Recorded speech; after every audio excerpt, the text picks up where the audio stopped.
better with time, or do you think time is getting better because of you? Oh, definitely. I mean, both, for sure. Both. For Both, both, sure. both. Okay. What should we build? Do you want to build this? What is it? What do you think it is? Who do you think I am? I don't know. Let me show you what we're gonna build. Let me go get a thing. I'll be right back. I am ready. Have you seen this? What is it? It's the Constitution and the Declaration of Independence in pocket form. You can stick it in your pocket. And some of you motherfuckers should read this because clearly you haven't. But this is what makes the United States better than every other place. It's these things here, right? All the shit that's happening around the world that you have no control over because you don't have a First Amendment, you don't have freedom of speech, you don't have a Second Amendment, right to bear arms, which protects the First Amendment that you might not have in other countries. It's a pocket organizer, holds a pen, pencil, tube light, small folding knife. Write in the Rain notepad. We made these just a slight bit bigger to hold the Declaration of Independence. And we just had a 4th of July sale, and we gave away this pouch and a Declaration of Independence. The sad thing is that most people that get them have never read this. They have no idea what this says. They can regurgitate a couple little points, but they really don't know what gives them the freedoms they have. And because they haven't read it, they don't know what freedoms they actually have that have been taken away or are in the process of being taken away from them. So we're going to cut these. I cut this stuff out of scrap, and typically when we do a bunch of these, especially for cutting out of scrap, I don't worry too much about orientation on an item that we give away for free, and I try to match them up so that we have a good pattern. What I'm going to do is put this zipper on here first, like all zipper. Just going to sew it right on the edge here.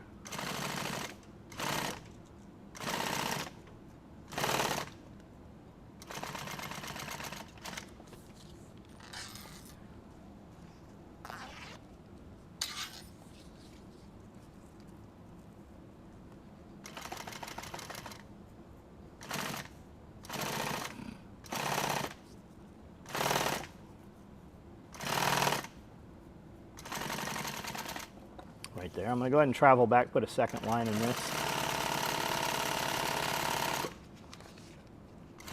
And I just run my foot right along the zipper track, so that just kind of works as a guide.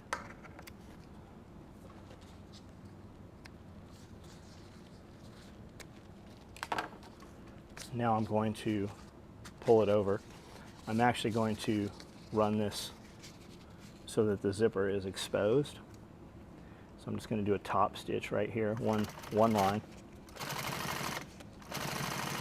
This is a smaller zipper. We don't really use this zipper in any of our actual real product. Some of our EDC stuff will have this little zipper in it, pocket organizers and such, but it's a number 5 zipper. And I would not use it on real gear where there's going to be actual pull and stress on it.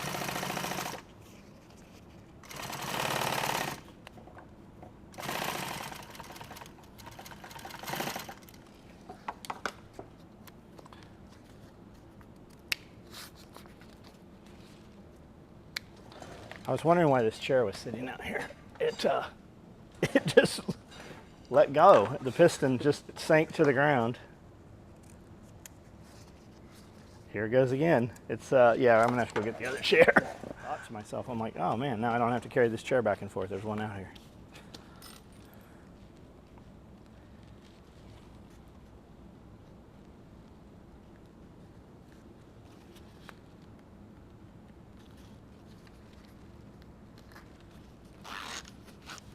Ooh. Let's take this side down just a little bit. There we go.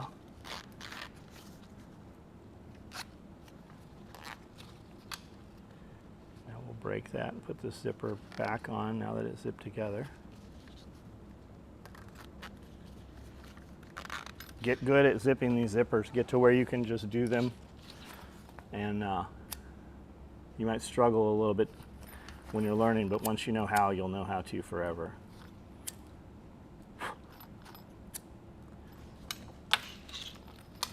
Okay, I have two pieces that are this size and one piece that's this size.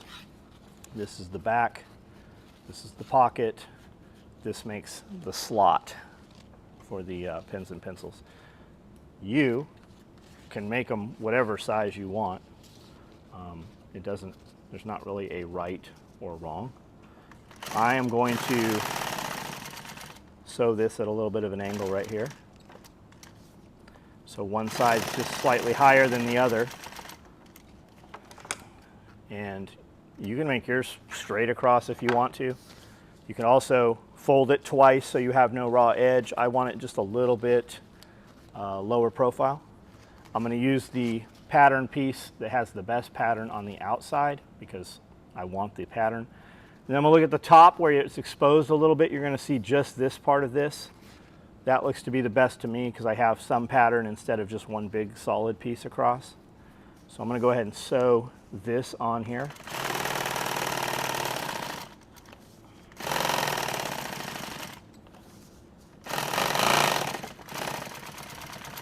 Now I'm dividing this into 4 slots. You can make yours 2 or 1 or whatever you want it to be. I'm going to definitely go off the center right here.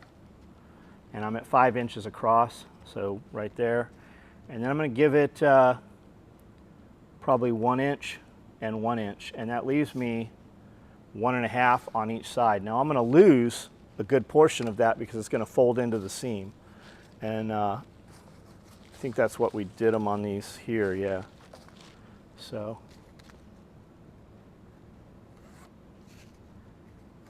just going to run my lines down to follow with the zipper. You can dot it, you can do whatever, you can eyeball it, you do yours however you want it. So I'm just down, back up, I'm going to tack this in. I'm going to run this right down here. I'm going to run right across. Go ahead and cut all my threads super flush. Run right back up. I'm not pulling this, I'm actually holding it in place because I don't want it to stretch down and then back up. I want it to just kind of remain neutral right there. And I'm just tacking that top so that that doesn't ever rip out of there. That's what's going to catch the brunt when you put a pen or a pencil or Sharpie in there. And then just here in the center, again, tack it. Run it down, tack it at the end there.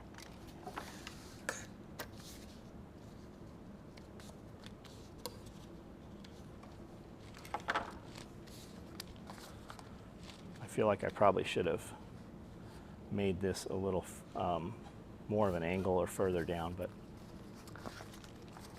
yeah, I also didn't. Yeah, I've already messed this up. All right, so we'll just go ahead and set this one further down right here.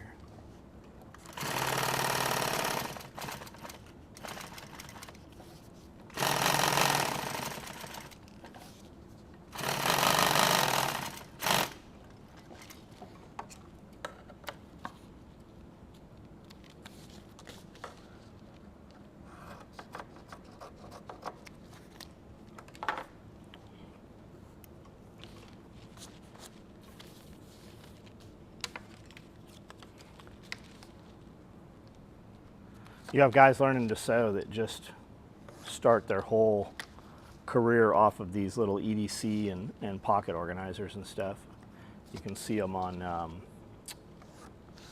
what's that thing where people sell stuff but they don't really have their own web, Etsy. Etsy.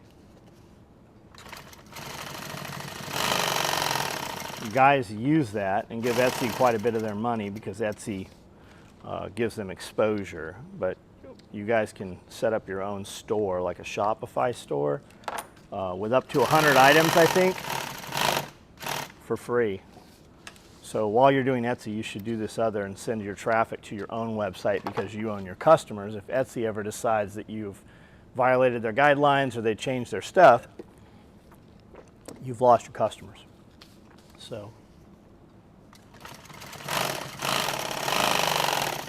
same thing with like eBay and Amazon and stuff like that. I'm not telling you don't use it. I'm telling you I don't use it.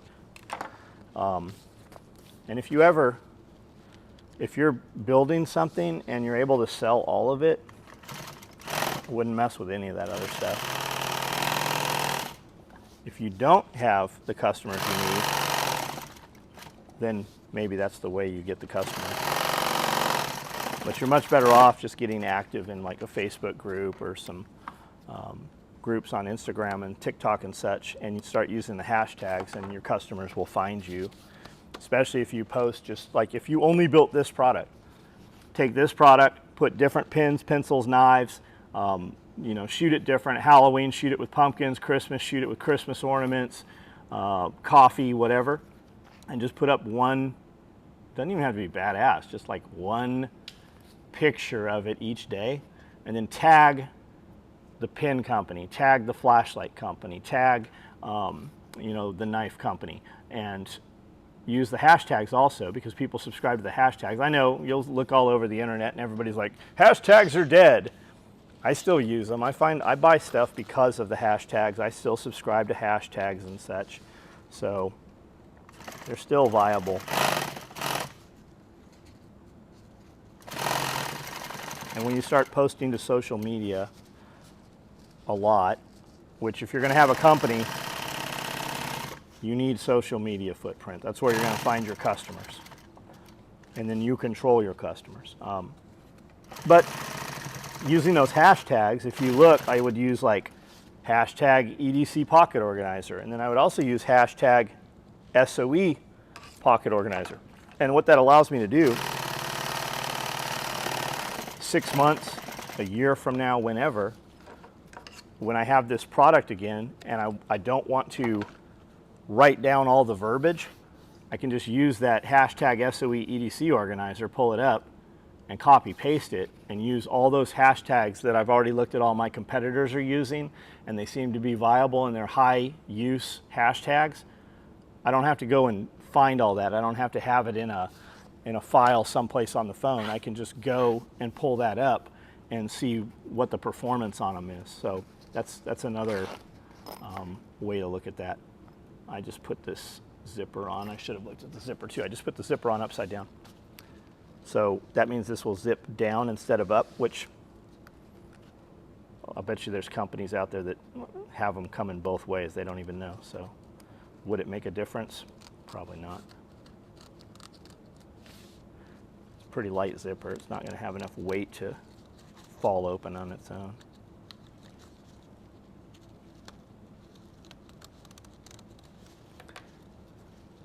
Razor blade, guys, they are a consumable. When they get dull, put them in the trash. When you buy them, Home Depot, Lowe's, Amazon, whatever, buy you a pack of 50 or 100.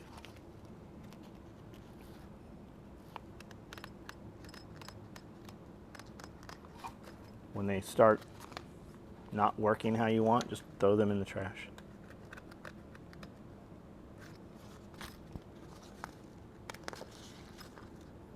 Pull, expose the thread, nick it. Pull, expose the thread, nick it.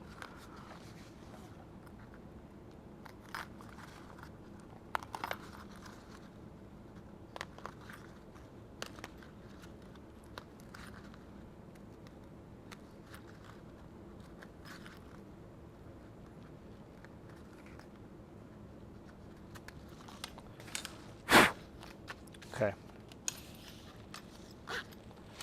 Now we'll take the edge of this and just kind of run it across here, and it'll pull most of these loose threads out of here, or at least pull them up to where you can get a hold of them better.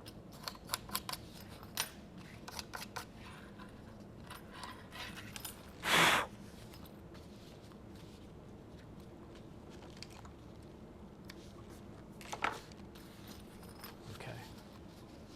Now the zipper will zip up like your pair of pants would.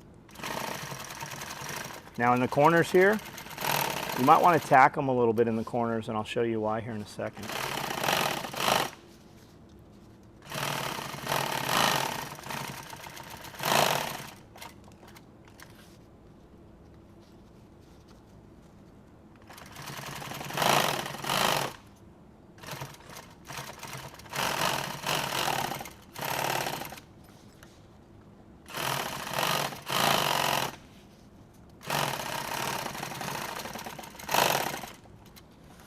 I'm a little close to the edge there. I'm going to run another line here so it pulls it in just a little bit so it's not so close to the edge.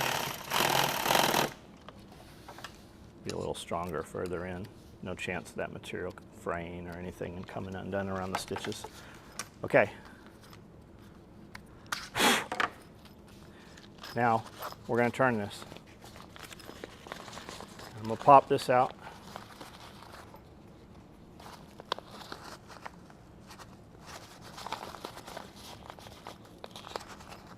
Right there. Same thing here. Same thing here. Now the reason we tacked that is I'm going to take my pair of scissors. This pair of scissors, the tips meet and they're kind of rounded. Some scissors are very pointy and sharp. You can use, you know, a bigger like Phillips head screwdriver or whatever you want. If you push on this, you can get these to bust right through that single layer of Cordura. Not here, there's a lot of layers of Cordura here, but up here it's single layer. And I'm just kind of walking that corner out of there, getting that material out of there. I want it kind of nice and sharp, like a 90-degree angle. You don't have to. Yours you could even round yours so your whole corners are rounded, and then you wouldn't have to mess with this. I just want them to look, you know, sharp and square. So there's that. There's the zipper. That's that. These are those threads I should have pulled out all the way that I'm dealing with right here now. So here's this. Burning up in here hot. Sharpie. You could use this as your, you know, your sewing tool kit or whatever. Sharpie, little screwdriver, colored pencil or chalk pencil, special operations equipment, pin, ballpoint pin, right there. Right in the rain pad will fit in there, or your United States Constitution and Declaration of Independence will fit right in there. This zipper here, you can carry a lot of $100 bills, Krugerrands, fractional silver, whatever you want to put in here. Bobbins, I mean, you can put anything in there. SD cards, thumb drives, whatever. First aid kit fits well in here. A very compact first aid kit will fit in there with quite a bit of contents. But what I'm going to do with this is we're going to take this out here. We're going to cut this zipper pull off and put some 550 cord on it. And we're going to put the grommets in this, is what we're about to do right now. The length of cord I like to use is 30 inches. You use whatever you like. Man, I'm sweating.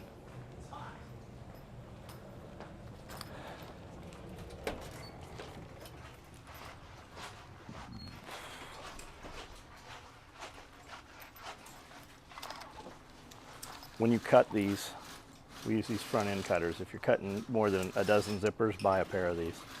When I cut these, I cut one side and then I just flip it around and cut the other side. You can totally cut one side and twist the zipper off. It'll usually scratch up the finish on the zipper though. It'll also put some torque on there, so I just don't.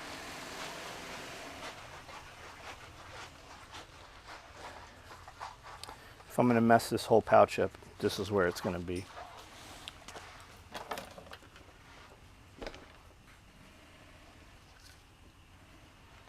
This will work better here.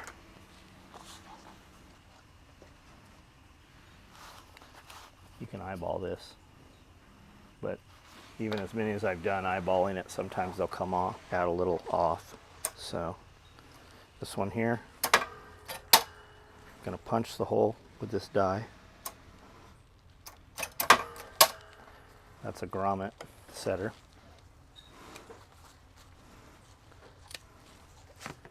Then I'm going to put my washer on here.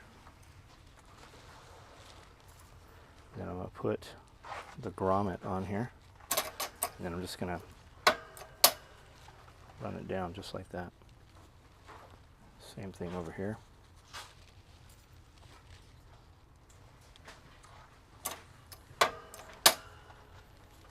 there's that. Now let's put the cord on.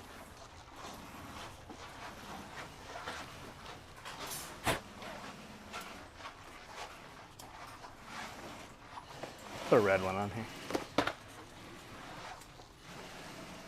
We do our zipper pulls at 10 inches. You can do yours however you want them. You can run a piece of shrink wrap over them before you tie your knot. Shrink wrap it, makes it pretty cool. You can do a fancy monkey fist or beads or whatever you want.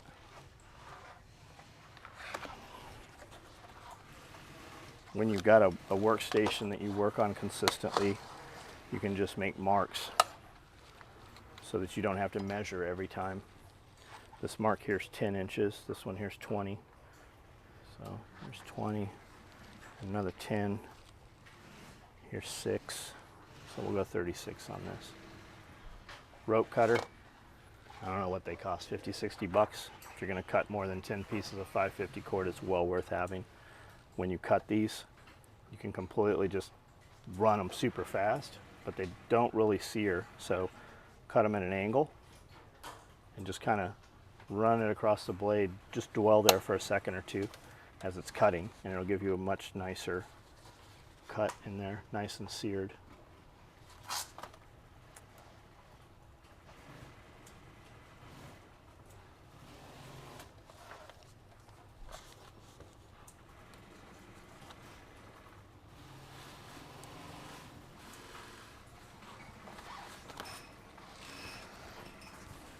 There it is.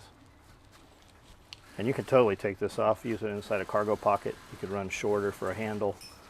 You run this however you want it.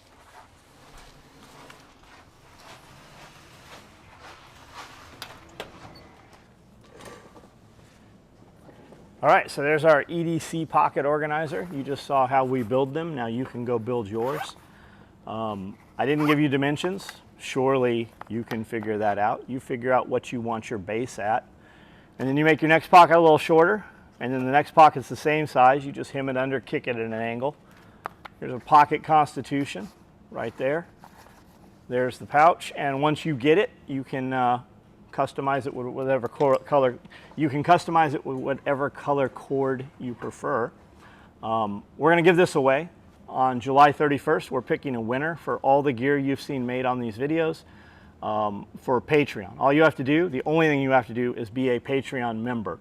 We're going to take all of the Patreon members and assign a number to them, and then we're going to use a random number generator and pick a winner. We will do a video of that. That'll be July 31st. So you have until July 31st to become a member. If you're already a member, you're already entered. We're going to take all the gear off of this build series, and we're going to give it to one of you guys who is lucky enough to win that. And there it is. That's how you build it. Now let's see you guys build some, and you make videos and tag us in them, and we'll check it out.